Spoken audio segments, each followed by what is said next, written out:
এই মুহূর্তের সবথেকে বড় খবর, ইস্তফার পরে কাকে ফোন করলেন অভিজিৎ গাঙ্গুলি।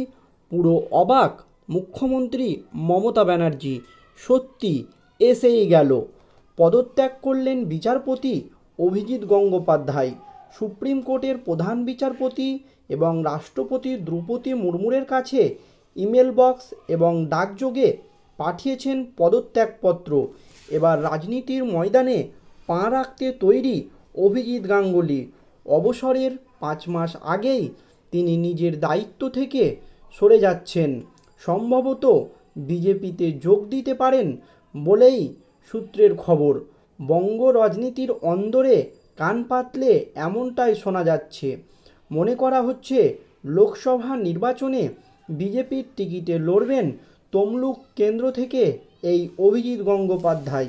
2020 সালে কলকাতা হাইকোর্টের স্থায়ী বিচারপতি হন অভিজিৎ গঙ্গোপাধ্যায়। রাজ্যের একাধিক দুর্নীতির মামলায় তার এজলাসে বিচারাধীন ছিল। নিয়োগ দুর্নীতি মামলায় একের পর এক গুরুত্বপূর্ণ রায় দিয়েছেন এই বিচারপতি। একাধিক মামলায় সিবিআই তদন্তের নির্দেশও দিয়েছেন।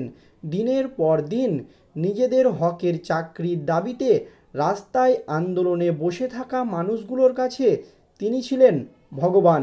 বিচারপতি গঙ্গোপাধ্যায়ের পর্যবেক্ষণে তার আশার আলো দেখেছিলেন।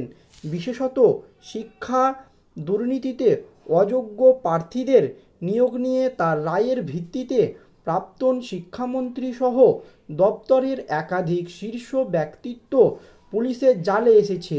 এমনকি তার পর্যবেক্ষণে মন্ত্রীর মেয়েরও চাকরি গিয়েছিল।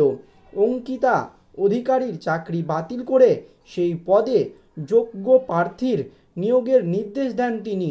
গত রবিবার আচমকাই ইস্তফা দেওয়ার সিদ্ধান্ত প্রকাশ করেন অভিজিৎ গঙ্গোপাধ্যায়।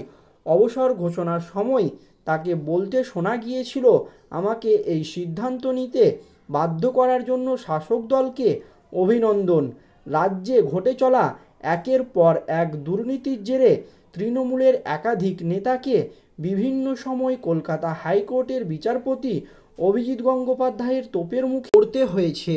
অনেক সময় তার গলায় শোনা গিয়েছিল মুখ্যমন্ত্রীর প্রশংসা। তিনি বলেন, মমতা বন্দ্যোপাধ্যায় একজন সরল মহিলা, তবে অভিষেক ব্যানার্জি কোনো পলিটিশিয়ানই নয়।